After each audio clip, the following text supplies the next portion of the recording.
Morning, Skip. How are you? Good. Morning, Steve. How are you? Good, how are you all? Welcome to your first one of these. Yes. Yes. Okay, well, what we've asked for is basically the same as the year before. We didn't ask for, really any increases, and most likely will be under budgets for, some of the items. So there's no changes requested by the juvenile court or, juvenile services.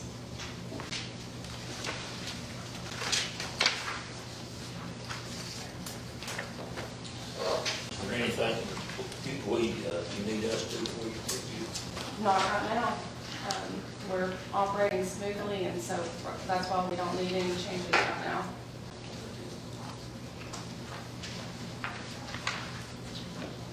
Does anyone have any questions for Judge Skip? I don't have any questions, but we look forward to working with you in the role that you're in. Yes, I I appreciate the work all you do over there in juvenile court. Thank you. And, look forward to working. Just get out.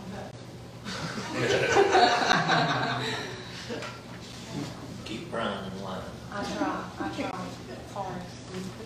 Any questions? I think so, Judge Skip. That's all we need. Okay. All right, thank you.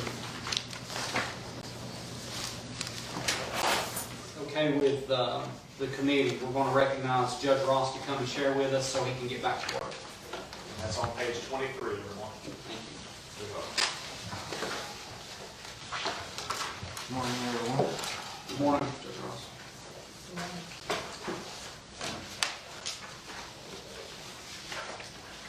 Give us some answers on.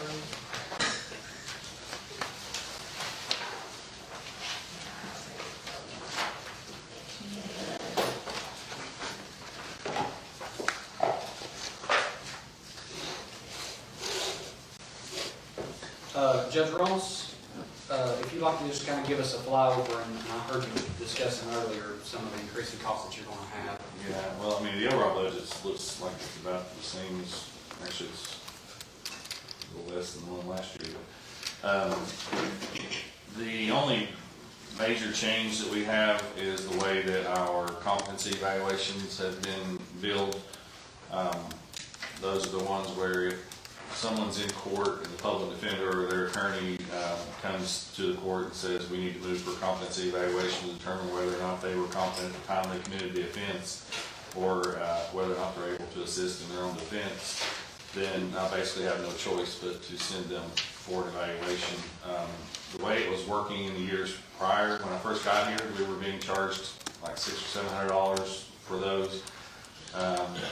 And we contacted Frontier, and we ended up getting a reduced rate of $100 for the misdemeanor offenses. The felony offenses are paid for by the state. The misdemeanor offenses are responsibilities of the county. So something happened, I guess, between Frontier and the state over the last year, and what happens now is Frontier actually bills the state for all of those evaluations. And then if it's a felony offense and the state pays that, if it's a misdemeanor offense and the state pays us or sends us a bill for reimbursement for $800, so that expense has gone up. There is supposedly, there is legislation that's working its way through. Whether or not it'll pass or not is still to be seen. But there's efforts being made in Nashville to have the state pay for all of these. But just as a precaution, we put it in there, increased amount for those evaluations to take place, because our mental health population is not declining by any means. So those, probably have gone up over the past few years and will probably continue to go up. There's really nothing we can do to help that in the courtroom. So, other than that, I think there was a new line item for in-service and staff development of $500, but I think that was just moving some money from my travel to that because it was more appropriately budgeted under that line item or something. From other supplies and materials, so the travel decrease was to help offset the increase. We agreed it could, evaluation and testing, but yeah, it was just That's not a new expense, it's just coming out of a different. just more accurately representing what it is, exactly. Other than that, I think everything's pretty much the You said those evaluations went from $100 to $800? I think that's right, yes. Frontier was billing us $100, but now they're just billing the state. The way I understand it, Frontier's billing the state's reimbursing them, and then turning around and billing us, the way I understand it. And, So it's I said it's $800. $800, it's actually $400 per evaluation. So if I send someone just for competency at the time of the offense, it's $400.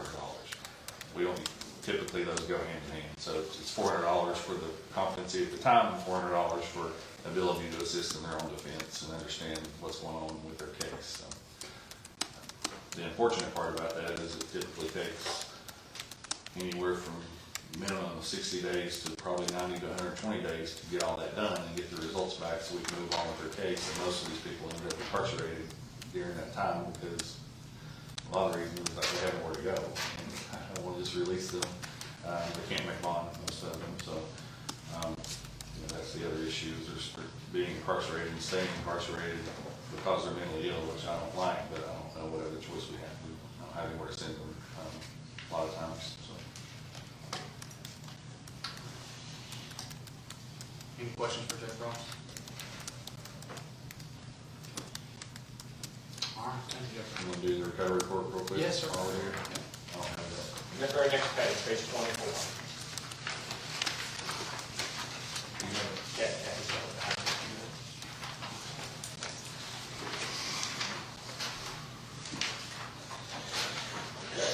And the recovery report budget's based, it's funded by the state through a grant.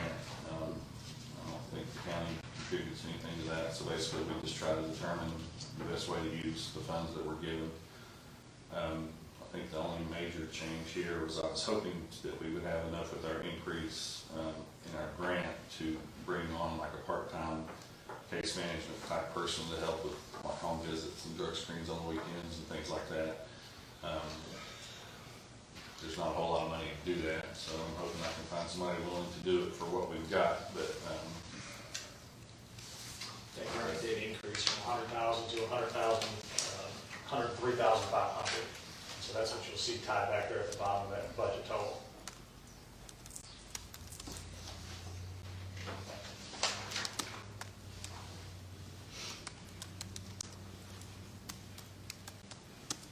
You said the part-time helper for home visits and. just, I was gonna try to do like a case man, Kathy's on her own, so, I was hoping to have somebody that might be able to do, things arise in the evenings and nights and weekends, and we don't have any ability to drug screen people on the weekends or just check on people and see how they're doing at home, check on their home status and their environments that they're living in.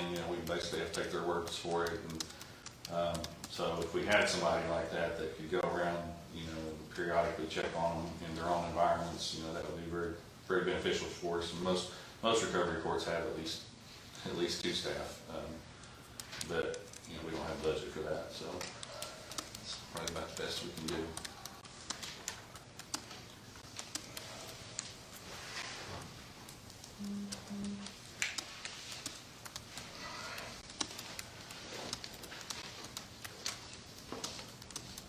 Okay, any other questions for Judge Ross?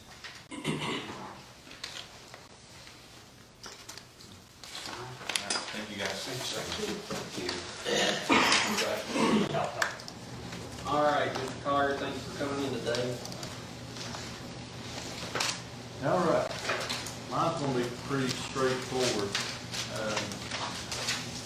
I'm not requesting no new money, except, looks like I've got a $1,500 increase under maintenance agreements, and that's to really pay for our computer program.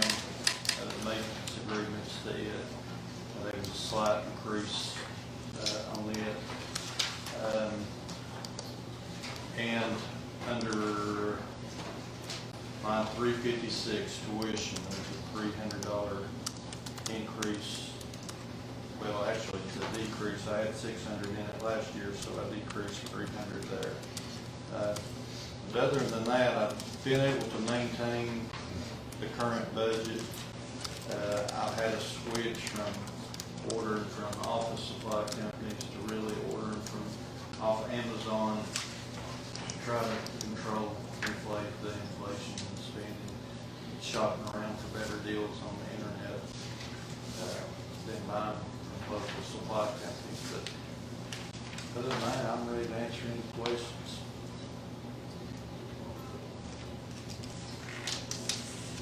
Keep doing what you're doing.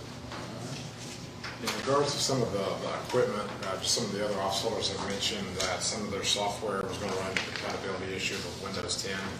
Are you going to be facing any of that problem too and looking at any new hardware in the near future? Well, there was a bill on the floor in Nashville, I guess a couple of weeks ago, to force us to go with a state-run program. And there's a lot of battling and red tape that the three big counties in the state is really fighting it hard. So they have come up with, they are going to go with a state-run thing, but they're going to allow the smaller counties to stay with what they got and make the state-run program adaptable to take the data in. So we're not seeing it yet, but 3 or 4 years down the road, things usually change and they're like, okay, we're not going to cater to you, you're going to go with what. But you're looking at probably 3 or 4 years. Yeah, but just, it seems like it could come kind of hitting us all at one time, a bunch of different departments of needing new machines. That was, I think about 8 years ago, 8, 9 years ago, they changed over to what they call tenses. And that was a big hit for us. I mean, it was about $140,000 to convert then, and then we had to buy all new equipment. So now we're into the change, but now they're just starting the legislation for it. So you're probably looking at about 3 or 4 years off before they kind of force it down our throat. Okay, thank you. Other than that, I just asked for help with my employees. You know, inflation has hit them hard, so when y'all go to considering that, look at the pay scale. But I hate to see us here in a few years, the pay scale fall behind and will really hurt. But other than that, nobody has any questions. Randy, it's not budget related, She's on a roller coaster. She had an elevator put in a couple weeks ago. She's waiting a heart transplant. She's on that list, so if you're not a donor, if you know anybody that sign up to be a donor, we're waiting on a heart. 24 years old and had a heart attack. She was born with a defect. She had a baby about 7 months ago. And whatever happened during her pregnancy put stress on her heart and caused a heart attack. So we have her 7-year-old right now, trying to raise a baby and go back and forth to Nashville to see her. So she's still in the hospital. She has to stay close to the hospital down there, so at any minute they could call it a heart. And, so we appreciate the prayers. Thank you for asking. Y'all be good. I believe so. And if there is a new request that is not printed on your sheet, but I'm sure Brent will go over it in more detail on what that is, what the potential cost would be, and what it's for. All right. My budget's pretty much straightforward from last year. I did ask for a $250 increase in maintenance and repair for office equipment. Hopefully don't need it, but we do have aging equipment and file stamps get used a lot, so just in case one of them was to tear up, have a little extra money for that. I've asked for $250 extra into travel. After now that COVID's over with, Passport is having training and stuff that our agents can go to. We're on pace to do roughly $22,000 worth of passports for the county this year. It's very important that they do get training, so I would like to be able to send someone to training on that. To offset that, I have decreased tuition by $100 and I have decreased my office equipment budget by $1,000. Now, Eric related to the fact that I was asking for new money, thanks to buy new delinquent tax software. The software vendor we have now is just not very efficient, and audit never does like, when they look at it, they just don't like it. It doesn't have its own accounting system, so we're having to use two accounting systems because of it.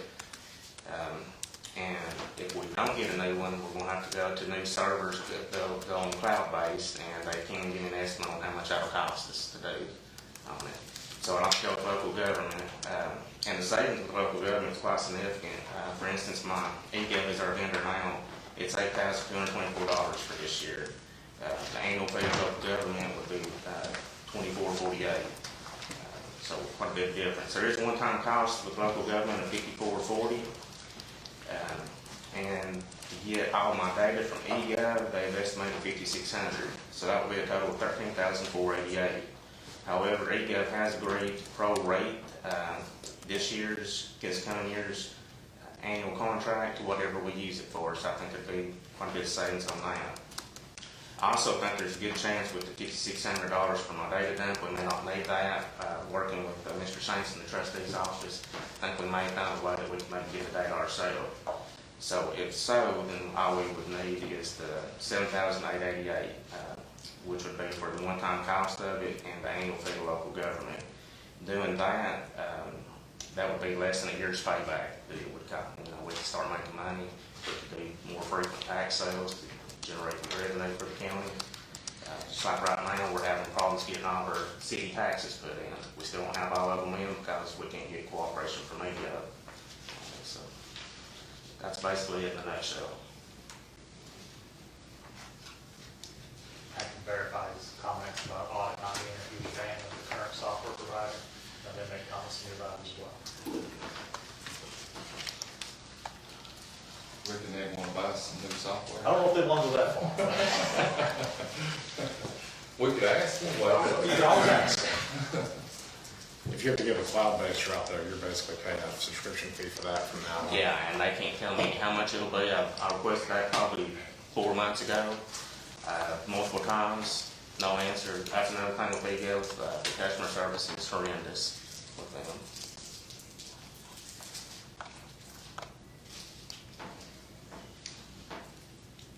Anybody else have any questions for Brent?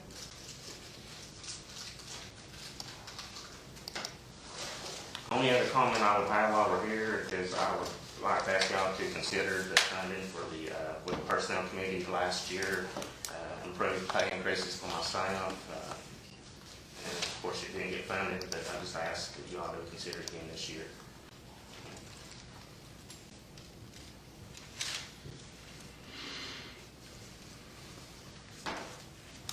Any other questions?